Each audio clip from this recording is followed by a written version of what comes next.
দেন কানাপট্টি গরম করে এলাম বান্ধি বাচ্চা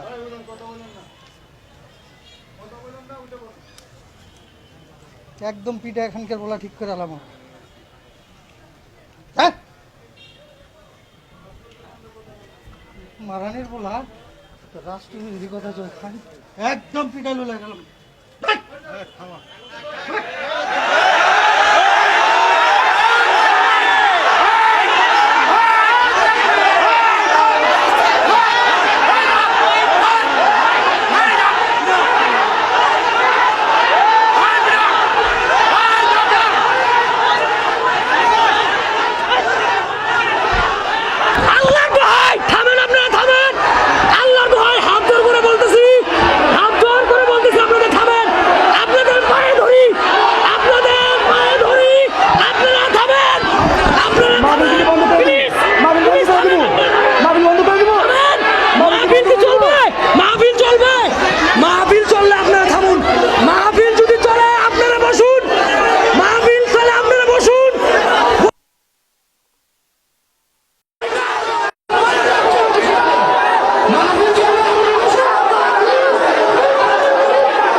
গভীর মনোযোগ দিয়ে ওয়াজটা বোঝার চেষ্টা করেন, একটু শান্ত হয়ে বসেন। আমার পরে মাহমুদুল হাসান বয়ান করবেন, কথা বলেন ঠিক কিনা?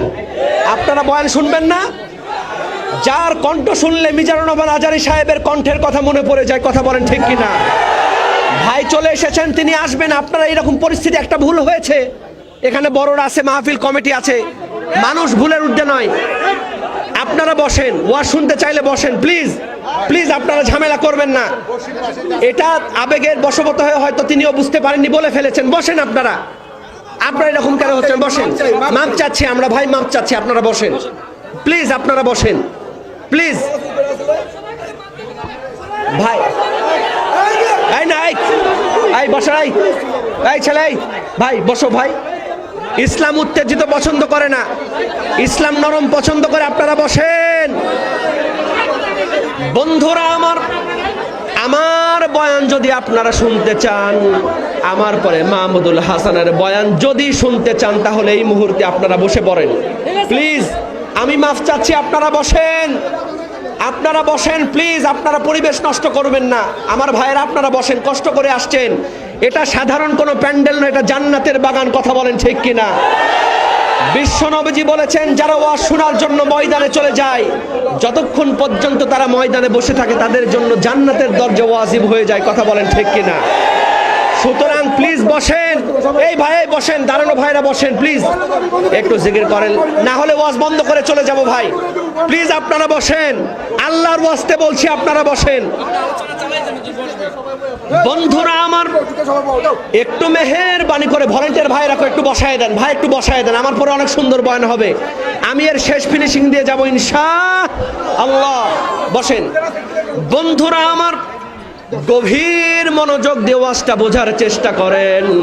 ওই আনসারী সাহাবী এবং তার বিবি যখন সিদ্ধান্ত নিয়ে নিল, শেষ পর্যন্ত সিদ্ধান্ত নিল, এই রকম যুবকের সঙ্গে আমাদের মেয়েকে আমরা বিয়ে দিব না, এই সিদ্ধান্ত নিয়ে যখন ফেলেছে, এমন সময় যেই মেয়ে কিনে এত কথা, একমাত্র কন্যা, যেমন রূপবতী তেমন গুণবতী, বলেন সুবহানাল্লাহ।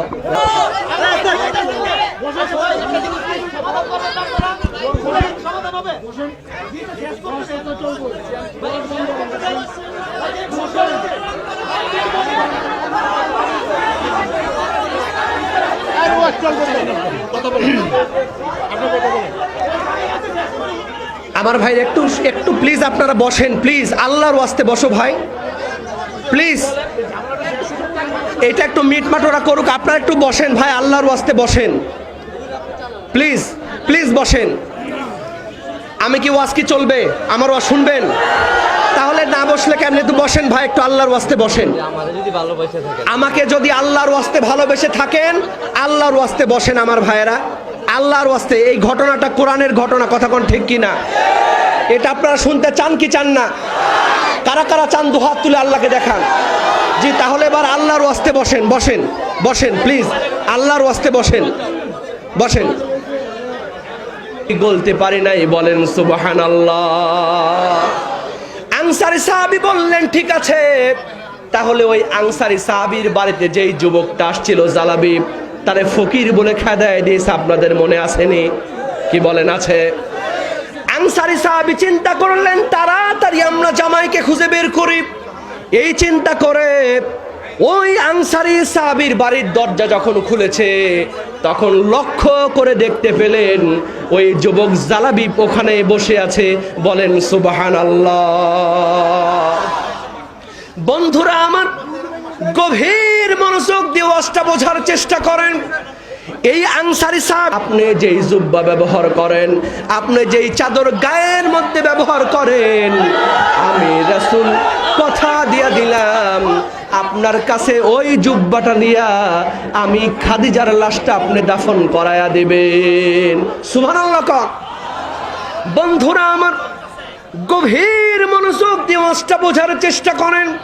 হযরত খাদিজা বলতেছেন, ইয়া রাসূলুল্লাহ, আমার প্রথম নাম্বার আবদার হলো কি হলো?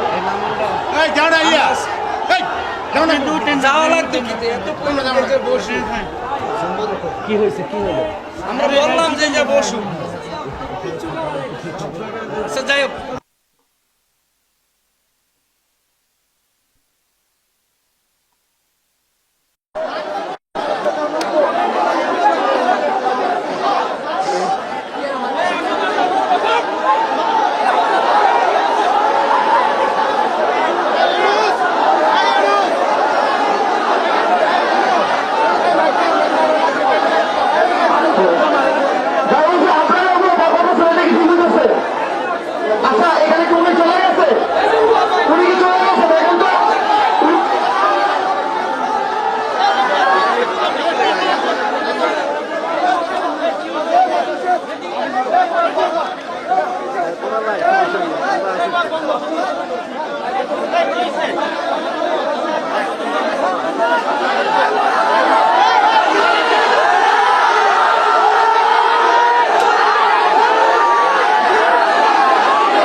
আসসালামু আলাইকুম।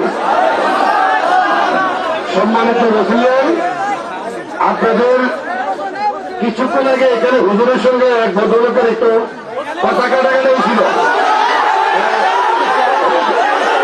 ওই বিষয়টা নিয়ে উনি নিজের বন্ধুত্ব মেরে হুজুরের সঙ্গে উনি মিটমাট হয়ে গেছেন। আপনাদের মনের ভিতরে এটা নিয়ে আর কোনো কষ্ট রাখবেন না। এরপরে হুজুরের বক্তব্য শুনুন। হুজুরও এর মন থেকে বাদ দিয়ে দিচ্ছেন। আর ওনার কথাটা উনিও বলতেছে উনি যে পথে কথা বলছিল উনি সরে গেছেন। ওনাদের মধ্যে একটু ভুল বোঝাবুঝি ছিল। এটা নিয়ে আর যাতে কোনো ধরনের ভুল বোঝাবুঝি না হয়, আপনারা আপনাদের মতো ওয়াজ শুনেন। আমরা আপনাদের নিরাপত্তার জন্য যতটুকু দরকার ইনশাল্লাহ করবো। আপনাদের কাছে অনুরোধ, আপনারা দয়া করে কেউ আইন শৃঙ্খলা বিঘ্ন ঘটে এরকম কোনো কাজ করতে যাবেন না। আমরা আপনাদের নিরাপত্তার জন্য আছি। আপনাদের যতটুকু হেল্প করা দরকার ইনশাল্লাহ করব। কিন্তু আমাদের খুব করজোরে অনুরোধ, দয়া করে এখানে অনেক লোকের সমাগম আছে, অনেক এর মধ্যে কিছু লোক থাকতে পারে যারা ভেজাল লাগাইতে আসছে, দয়া করে এখানে ম্যাক্সিমাম লোক ভালো, অনেক লোক আসতে পারে যারা ভেজাল করতে পারে, দয়া করে যাতে এরকম ভেজাল করতে না পারে আমরা এই সুযোগ না দেই। সবাই ভালো আছেন, সুন্দরভাবে থাকবেন, আপনাদের নিরাপত্তার জন্য আমরা আছি। কোন সমস্যা হলে এখানে কমিটির মধ্যে বললে আমরা আপনাদের সব সময় সতর্কভাবে যতটুকু হেল্প করা দরকার আইনগত ইনশাল্লাহ করবো। আর আপনারা দয়া করে সুন্দরভাবে সুশৃঙ্খলভাবে আপনাদের ওয়ার্ড করেন। আমরা সবাইকে ভালো থাকেন, সুস্থ থাকেন। আলহামদুলিল্লাহ, আমরা সরকার ধন্যবাদ জানাই। যাদের হৃদয়ে আছে আল্লাহর ভয়, তারা কবু পথ ভুলে যায় না। আল্লাহর প্রেম ছাড়া এই দুনিয়ায় কারো কাছে কোনো কিছু চায় না। রাতের আধারে যারা সেজদাতে